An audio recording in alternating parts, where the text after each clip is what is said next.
Hello students.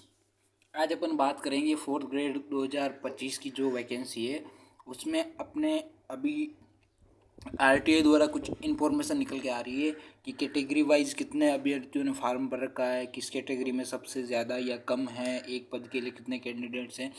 कुछ details निकल के आ रही है और इसके साथ अपन इसके सिलेबस पे और तैयारी की स्ट्रेटजी पे कि भाई किस तरीके से अपन प्रिपेयर करें कि अपने को अपनी सीट मिल जाए। तो चलिए शुरू करते हैं। सबसे पहले अपन देखते हैं जो ये डाटा आया है जनरल कैटेगरी में 98,000 के आसपास मेल कैंडिडेट्स है, 42,000 के आसपास फीमेल कैंडिडेट्स। ये थर्ड जेंडर का भी डाटा इसमें।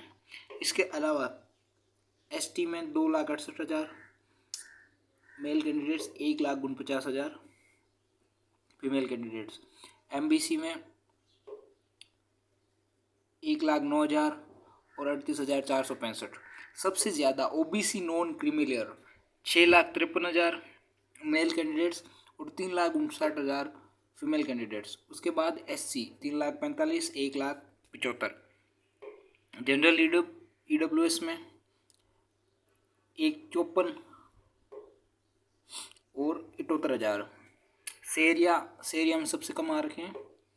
टोटल 16,32,000 मेल कैंडिडेट्स और 8,44,000 के आसपास फीमेल कैंडिडेट्स। मतलब 2/3 में मेल कैंडिडेट्स हैं, 1/3 में फीमेल कैंडिडेट।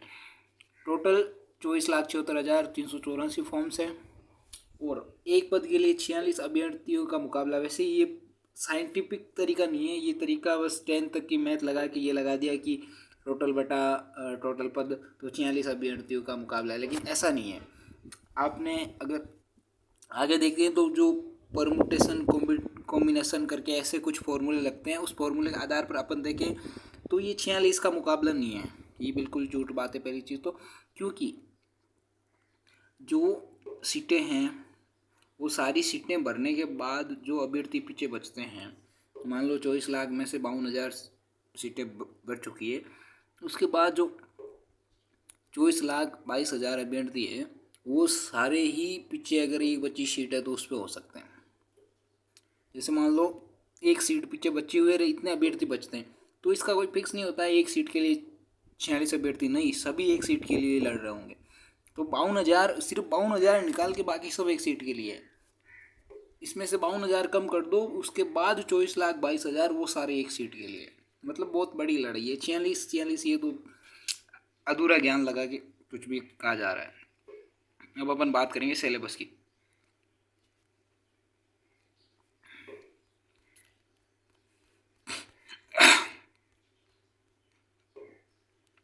देखो सिलेबस में 20 नंबर की अपन जनरल हिंदी है, जनरल इंग्लिश 15 नंबर की, फिर राजस्थान का, भूगोल 20 का, कला संस्कृति 20 की, प्रशासनिक व्यवस्था 10, सामान्य विज्ञान 5, समसामयिकी 10, बेसिक कंप्यूटर 5 और सामान्य गणित 15 नंबर। इनमें ये टॉपिक्स हैं, ये हिंदी के टॉपिक्स हैं। संज्ञा सर्वनाम क्रिया विशेषण जैसे लगभग जो अपने एलडीसी का सिलेबस होता है, या किसी ने एलडीसी अगर तैयारी कर रखी है, एलडीसी का, इसके अलावा स्टेनोग्राफर का ये जो सिलेबस होता है लगभग उसका ही है। जनरल इंग्लिश भी लगभग उसी से मिलती जुलती है। और राजस्थान, भूगोल, इतिहास, कला संस्कृति ये तो सब में सेम है ही। अब आगे इसकी बात करें, सामान्य विज्ञान भी आरएसएस की पिछली जो परीक्षा हुई पशु परीक्षा से लेके, उनमें लगभग ये सेम जो भी टॉपिक्स हैं सेम है टू। प्रमुख समसामयिकी में 5 नंबर भारत के, 5 राजस्थान के। इसके बाद कंप्यूटर में भी लगभग सभी भर्तियों का यही सिलेबस रहता है ज़्यादातर चांस में, मतलब अलग से आपको पढ़ने की जरूरत नहीं है। और गणित में भी बढ़िया तरीके से कुछ टॉपिक दिए गए हैं, तो लगभग आपने शायद अगर पहले से तैयारी कर रखी तो लगभग सारे पढ़ रखे होंगे। अब बात करेंगे तैयारी के तरीके की। देखो भर्ती आते ही आप कोचिंग के पीछे भाग रहा, कोई किताब के पीछे भाग रहा, किसी ने कोर्स ले लिया, तो तैयारी का पहला एक तरीका है, 2 टाइप्स हैं। अगर आपने एक बार पहले तैयारी कर रखी है या आप फर्स्ट बार हो, न्यू हो,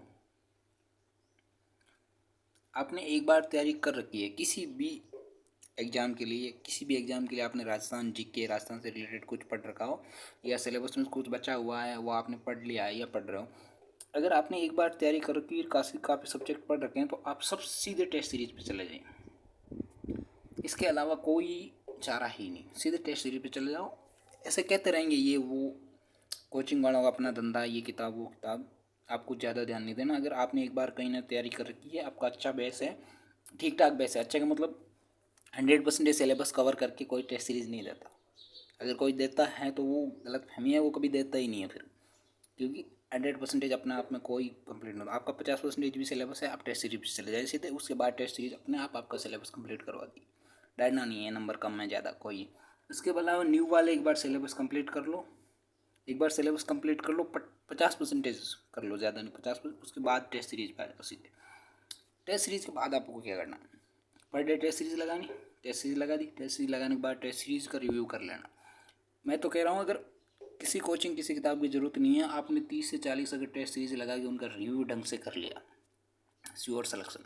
40 टेस्ट सीरीज 150 इंटू 40 आप करके देख लो, तीन तीन तीन 6,000 सवाल होते हैं। 6,000 सवाल से 12 का सवाल दे दे, इतनी RSS बोर्ड की नहीं है, आज तक नहीं आया।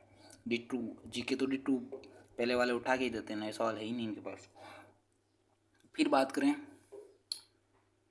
टेस्ट सीरीज़ का रिव्यू से हो जाएगा मामला। उसके बाद जो कॉन्सेप्ट आपको लगे टेस्ट सीरीज देने के बाद, बिना टेस्ट सीरीज आपको पता ही नहीं चलेगा क्या आ रहा है क्या जा रहा है। टेस्ट सीरीज देने के बाद आपको पता चलेगा कि क्या क्या क्या छूट रहा है, कौन कौन से टॉपिक्स में कम नंबर आ रहे हैं। तो उसके लिए आपको पढ़ना पड़ेगा कंटेंट के लिए। देखो मार्केट में हज़ारों तरह की किताबों, हज़ारों तरह के धंधे वाले भर रखे हैं और सिलेबस भी बहुत है। आपको जीके याद करनी है तो आपको जीके के लिए तो कोई किताब की ज़रूरत पड़ेगी नहीं। लखन सर ऑफिशियल चैनल है, मैं सारे अपने जो भी सोर्सेज आपको बता रहा हूँ लिंक डिस्क्रिप्शन में दे दूँ। लखन सर ऑफिशियल चैनल है, उसकी ऐप है, उसमें आपको मिल जाएंगे पूरे जीके याद करवाने के लिए ट्रिक्स के साथ वीडियो, और उसके साथ उनका जो कोर्स है उनमें आपको मिल जाएंगे बोर्ड की स्लाइड्स सबसे आसान याद करने में आती है, बोर्ड की स्लाइड मिल जाएगी। अब बाकी जो भी बचा है जमेला साइंस का, मैथ का, उसके लिए आपको RBC की साइंस, इंग्लिश है, हिंदी व्याकरण है, उनके लिए आपको RBC NCERT की बुक्स प्रिपेयर करनी है। गणित को वैसे बुक्स की इतनी ज़रूरत होती नहीं, गणित पूरी प्रैक्टिस पे, आप टेस्ट सीरीज ही बहुत है गणित के लिए। बाकी बुक्स आप प्रिपेयर करो तो RBC की बुक्स सर कहाँ से खोजें कहाँ से लें, तो इसके लिए भी एक सॉल्यूशन है। आप vSolid ऐप डाउनलोड कर लीजिए। vSolid ऐप डाउनलोड करने के बाद उसमें बहुत जल्द हमारी टीम काम कर रही है, बहुत जल्द सारी जो भी RBC की किताबें हैं चुन के इधर डाल देंगे। आप आराम से देख लेना कि भाई कौन कौन सी बुक्स लगभग सिलेबस से जो भी रिलेट करेगी वो सारी बुक्स, चाहे साइंस हो चाहे जीके हो, सारी बुक्स इसमें आपको PDF मिल जाएंगे, आप देख लेना। अब बात आती है सर टेस्ट सीरीज क्या होता है। कुछ मामला ये होता है कि कुछ लोग टेस्ट सीरीज बना देते हैं लेकिन 1000 तरह की गलतियाँ होती हैं। कुछ सिलेबस चल रहा है या कुछ पब्लिकेशन वाले हैं कि किताबें तो वैसे भी चल रही, टेस्ट सीरीज तो चला दे, तो ये थोड़ा हो जाता है कि मिस्टेक्स हैं। वैसे हम भी प्रयास करें टेस्ट सीरीज का, लेकिन एक क्वालिटी कंटेंट नहीं आ पाता। ठीक है, बेचने को तो बेचेंगे, सब बेचेंगे, आप भी बेचेंगे, लेकिन एक क्वालिटी कंटेंट नहीं आना। एक तो आप केवल 4th ग्रेड की तैयारी कर रहे हो, एक आप 8-10 झमेले पाल रहे हो, तो क्वालिटी आप उसी में दे पाओगे जिसमें आपकी मोनोपोली है। तो टेस्ट सीरीज़ के मामले में तो मैं आपको टेक्स्ट बुक प्रेफर करूँगा, क्योंकि उनका काम ही यही है, टेस्ट सीरीज़ में क्वालिटी देना। हर तरह की टेस्ट सीरीज़ मिल जाएगी उनके पास, सारे अपने प्रीवियस ईयर का सारा पूरा भंडारा लगा हुआ है।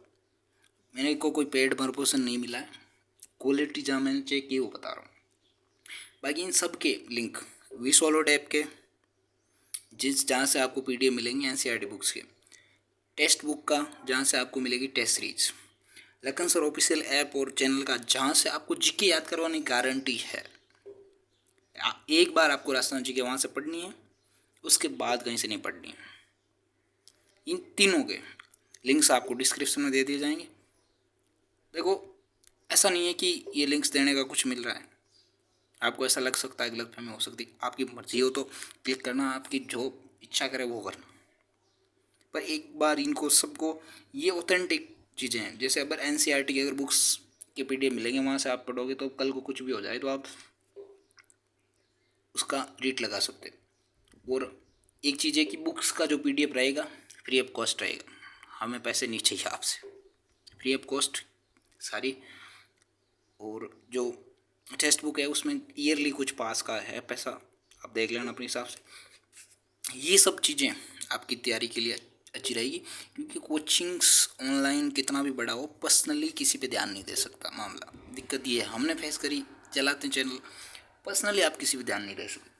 पर्सनली आप अपने पे आप ही ध्यान दे सकते हैं, आप ही पता कर सकते हैं कि कहाँ गड़बड़ हो रही है, कहाँ सुधारना है। तो यही सिलेक्शन का सीनेरियो।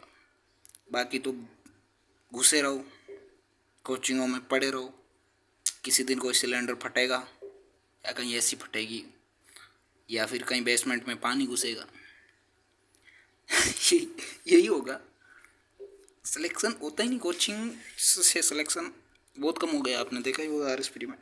सेल्फ पे आ जाओ हो सके तो, बाकी आपकी इच्छा। धन्यवाद।